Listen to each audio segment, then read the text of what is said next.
All right, hey there. I'm here today showing off my Sky Factory 4 world. So this is not at all a Let's Play. I've played over 100 hours in this world. It was my first attempt and the world I've played the most in this mod pack. I had a ton of fun with this mod pack. Absolutely loved it. And I did quite a bit. Quite a bit. And as you can see, I'm still working. So I guess I'll start off right in the beating heart here. This is sort of my main island. I used the structure builder there to construct this gigantic piece of stone. It took way too long. It was incredibly painful. I died many times doing it because I kind of forgot that mobs spawn in the dark. And, just had a great time overall doing this. No, I think I would not recommend doing this if I were you. Obviously, in an automation mod pack, you really don't need to do any decorating. But I don't know. I guess I just wanted to try it. So I really just wanted to play with the cyclic mod, and the structure builder is such a cool block, I thought I'd go for it. So I really don't regret it in the long run. It was really fun, and I'm really happy with how my entire world turned out here. So we'll start right here. This is my main island. You can see I kind of have one structure here and then a bunch of junk around it, and I decorated it with all of the ore trees from the beginning. And speaking of ore trees, this is kind of where I started. Um, this is my first crafting table, so I spawned somewhere right around here. And I expanded over this way and put down all of my hopping bonsais with my different trees in them. So this is kind of how I started the pack. The way I did it was I put a chest down, I put the hopping bonsais on top, and then I put a crafting table next to each one so that each resource would have its own table, and I could just come in here and, um, you know, take the resources and craft whatever they crafted, right? So for coal, I could come in here and auto click, and all the stuff from the chest would go into the crafting table, and yeah. I had that for each one, so it kind of made organization really early on a bit easier. Here's what I wish I had done that if you do this, you should do as well. I did not know that this mod pack had crates, and these crates are wonderful. They hold a lot of items of a single type, right? Here's what I would do. Take two of these, configure it for wood and for sticks, and they also have these void upgrades. You can put these on here, and then once the crates are full, if they receive more wood and sticks, it'll just delete them. That's a beautiful thing that I didn't know about when I built this. And I wish I had, because I had so many wood and so many sticks, and it was a real pain to deal with. So if I were you, I would definitely consider doing it. And in the worlds I've made since then, well, I've really just done one new playthrough. I did that and it worked out a lot better. If there's a way to get rid of the leaves, which are pretty much absolutely useless, I'm not sure. I think maybe you could hook them up to a trash can, but I haven't tried it yet. But it's possible. Okay, so after I did that, this is my ME system. I tried to hook this up next. This was really the first time I'd actually made this big of an ME system, so it was a bit of a learning curve. And the first thing I did was set up the advanced inscribers here. So I'm not sure if everybody uses these, but I certainly did. They're pretty great. You can just put your presses in here and use them to make all your processors. So these are super smart, and they work with all the automation, and you can just hook them up to interfaces, add recipes for your circuits, and then use one to make your processors here. So this setup, auto crafting with the ME, meant I could make more ME components really fast, and then I end up with a billion molecular assemblers back here. The ME system's cool though. I've made a whole lot of recipes with it. I really only used one for everything, which I've now realized after looking through the subreddit was really kind of stupid of me, but I guess I just didn't know any better. That's that, though. I hooked it up to all my mechanism machines. It's an ME system, just like any other. Hooked it up to a potion brewer. That was really complicated. So that's that. Originally, I started off using these gas burning generators for getting power. These are pretty cool because they can take sugarcane basically and turn it into power with a few different mechanism machines. And you can actually get this started pretty much right away after you get your hopping bonsais set up. So it's a really, really cheap early game power source. Each one of these produces, I think, like 7,700 RF per ticket max, and they work on this biofuel. And this stuff is so easy to make. You just put sugarcane in a crusher, and it needs to go through a few different machines. It goes into like a, I think this is short for pressurized reaction chamber or something. So you just use a few different machines here. I think it's feed water to an electrolytic separator that makes hydrogen, send it into a PRC with biofuel, which is your crushed sugarcane, and that spits out this ethylene, and you can just feed this into one of these gas burning generators, and it will use that ethylene to create power. And it's a great, great early game power source, so I'd really, really recommend hooking that up if you play this from the beginning. What should we talk about next? I have a bunch of junk back here. Maybe we'll go over to the farm. This was probably the next thing I set up after the ME system. I came over here and I moved into the mystical agriculture crops. So I used this to set up all my seeds for everything. I think the way I did this in this run was to use these for everything that I wasn't growing in my bonsai farm there. Except for a few things like redstone and diamonds that I needed a ton of. Honestly, I kind of wish that I had replaced this entirely, but I didn't. I have these growing pretty fast now. I use these crystal growth accelerators, or maybe they're just called growth crystals. There's some here, but there's like several stacks of them below the dirt that reach up and increase the crop speed. You can use these sprinklers. They're really cheap in the beginning, but the growth accelerators really work a lot better late game. But they are very, very expensive. Let's see. Growth crystal. They require end crystals, and they need nether stars, and they take a ton of potions, which is a huge pain to craft. I had to set up one of these auto potion brewers. I think there's actually two back here. To do that, so these are brewing the speed potions it needs. This is a whole pain in the you-know-what to set up. But this is my setup. I set up 3 harvesters around here. These are from Cyclic. Cyclic has a whole bunch of really cool machines. There are 3 because, especially after I got the crops to grow so quickly, there were a lot of times when crops were completely grown and were sitting there for more than a couple seconds, and it was just really inefficient, so I added 2 more harvesters, and I did my best to offset them so that, like, when this one was a third of the way on its cooldown before it can harvest again, the next one would go off, and then when that one's a third of the way down, the next one would go off, and then so they should all be equally spaced-ish and harvest every couple seconds so that there's not too much downtime. And ultimately, this was pretty efficient. I originally had a lot more of these like various metal crops and stuff planted, but now I've moved over to nether seeds to work on my netherrack octuple compressed whatever quest. Some of these late game quests are crazy. I'm still working on them, so this is my quest book. I've done everything, all the normal quest lines here, up to all the things Omega Law. And this is sort of what I'm still working on. This one I'm getting fairly close. Ultimate Singularities I'm working on. I have all the stuff for it. I just haven't finished doing them yet. So, ooh.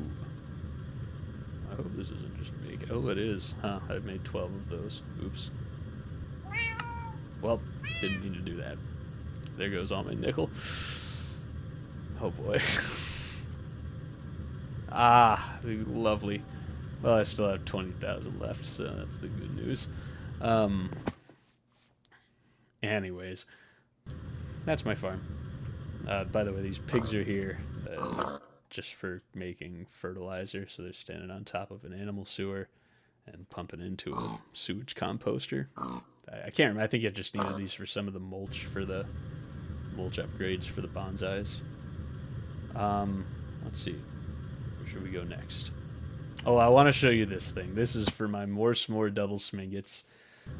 It's all the nuclear craft machines. So it's 100, manufactories and fluid extractors and salt mixers and melters and ingot formers, and they make the marshmallows, the graham crackers, and the chocolate, and then a couple crafters down here to assemble them. This is kind of clogged up at the moment, but I made like 8 stacks of these, which is more than I'll need for the rest of the pack, so I don't really care to do anything else with it. Over here I have a little mob system. This is a spawner I found in some dimension, I don't really remember, and I upgraded it fully. That was one of the end game quests here. Using sugar and clocks, upgraded a spawner to have 0 delay, so this is what it looks like. A lot of zombies. Yeah. So that's why I keep the lights on. That sound is pretty awful. Okay. Over here I hooked up a smeltery. Don't really use it much here, but just for making some armor and stuff. Early on I was using it. I got a couple things going on here. This is my first attempt at filling up a black hole unit. It's not going to get anywhere near, so I'm going to have to go back and redo that. This is for crafting the octuple compressed netherrack. Not very close on this either. This is done. Okay, fantastic. Here we go. All right. So this is for filling up a black hole tank with liquid. Achievement gotten. Okay. That's what this was for. I guess I can tear this down now. Use these dense infinite water sources somewhere else. Those things aren't cheap. What else? Helium collector. That was for the fission reactor over there. I guess I'll show you my cookie singularity farm over here. So I'm at almost 3 stacks. I need to fill a cookie jar, which is 8 slots with cookie singularities. I'm working on it.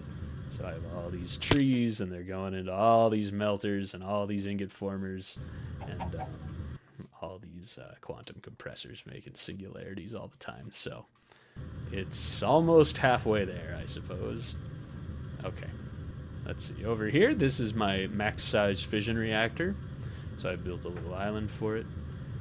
I looked up a schematic for this on... There's a website that does it automatically, and you can copy a blueprint and put it into the game, and I did that, and it worked fine. Now, you can just use bad, crappy fuel with this, but I never really played with nuclear craft before this, so I wanted to try out making the heavier fuels with feeder reactors. So I hooked them up like this. I don't really remember which went in which, but I think it was maybe like the plutonium in here or something. Or maybe this was thorium, and this one maybe took uranium. Yeah, something with uranium. And then I crafted those into plutonium. Those went into here. The plutonium I crafted into curium. Those went into here. And then this one I think spits out the californium.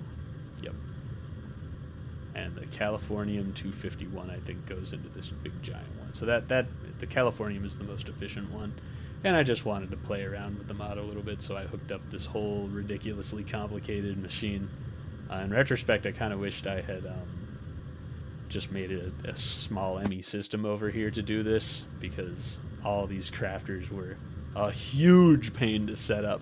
So I would not do this if I were you, but it was fun to experiment with, but ultimately replaced by a fusion reactor. So this also caused me a little heartache. The quest here is to build a 24 size one, which I did. I did it and turned it on, and it worked for like an hour, and then it blew up. So I built a smaller one, and this one has not blown up yet, which is the advantage of a smaller one. I'm not really sure what happened with the bigger one. I think the liquid deuterium failed me. I really should have just used 2 instances of liquid hydrogen, but I was absolutely set that I was going to use the deuterium because it produces so much more power. It produces like 3 times as much power, and it doesn't have to get as hot, so you don't need as much cooling. And also, this technically uses less material. Anyways, so ultimately I set up, I think this might be like a size 11 or something, 11 or 12, and I hooked it up with hydrogen and deuterium. Both of them are really easy to get, and produce quite a bit of power. So this right now is making 1233 kilo RF per tick, so about 1.2 million, and I'm only ever using, I guess we could check the flux network here, I'm only ever using, we'll actually check the flux. Oh, I hope I didn't just mess that up. Yeah, we're never really using all that much, so it's really not a problem. I'm only using like 50,000 right now, so it's all good. Let's see, I'll show you my setups. I have my liquid hydrogen stuff out here, just an electrolytic separator, making the hydrogen into a couple concentrators. I needed 2 of them to be able to keep up. That's what that's doing. And then down here in the island, I have my heavy water for getting the deuterium. So I set up all these machines to try to run the max size one, and I'm pretty sure even all of these couldn't keep up. And now with like a half size one, it only uses like this many. But that's making the liquid deuterium over here. So it goes into a condensator and then pumps it into the ender tank. All right. And that's pretty much the whole world. Before I go, though, I want to show you how I did these floating islands. I set up a backpack here called my Island Building Kit. It's a custom backpack with 8 slots, and it contains everything I need to make a new island. So you can see I just got done building one. They take like, I don't know, doing this size island took like 3 minutes maybe. So here's what it is. I have a structure builder, set it to solid square, you know, put whatever size I want in there. I hook up to it an ultimate furnace from Mystical Agriculture. I feed into that the cobblestone generator, and it supplies all the blocks it needs, and then I just hook it up to a flex point to build the island. So this is done. I can pick all this stuff up. I have my magnet on.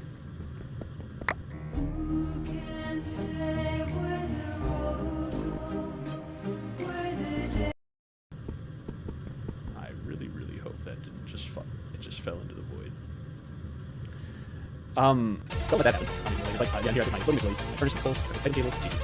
Flux point. Oh no, it's still floating. Okay, sweet. The flux point, the structure builder, and the cobblestone generator. And this is everything you need. The floating McFloaty, by the way, is just for placing down a block in the void somewhere. It's everything you need to build a big chunk of stuff. Then I take these EF something, what are these things called? These things, EFLN. Okay, you need gunpowder and flint, or sulfur and flint. Either way. EFLN, no. Sulfur and flint. Makes these EFLNs, and you use these to do the fun part. To rough them up like this underneath, I typically just go and kaboom! I just go at it, and this is really fun actually. It's kind of makes a nice variety. Yeah, it just roughs up the bottom a little bit, makes it look a little bit more natural. And yeah, it's just really fun. I like doing this part. So, oops. So I'll just kind of chuck a few of these here and there until it looks sort of proper. And this does actually drop the blocks, so not that it really matters, but just pretty cool. So you can just kind of do that, and you can go around and typically I'll, maybe put a few more here, rough up these corners, and just try to get rid of any of the harsh edges. And then sometimes I'll go and do a couple touch-ups by hand with the the building gadget. And then, of course, I'll put down a layer of grass on top, and that'll be that. That's a new island. So it's pretty cool, really fast. I'll make some final touches by hand later, but really, really quick way to get an island going, and kind of fun. All right, so that's pretty much my whole playthrough so far. I hope you like my world, but let me know one way or the other. Do you think I did this pack in a smart way? Do you think I did it in kind of a stupid way? Do you like my approach? Should I have done things differently? I don't know. You tell me. So, anyways, thanks for watching. That's my Sky Factory world. All right. See ya.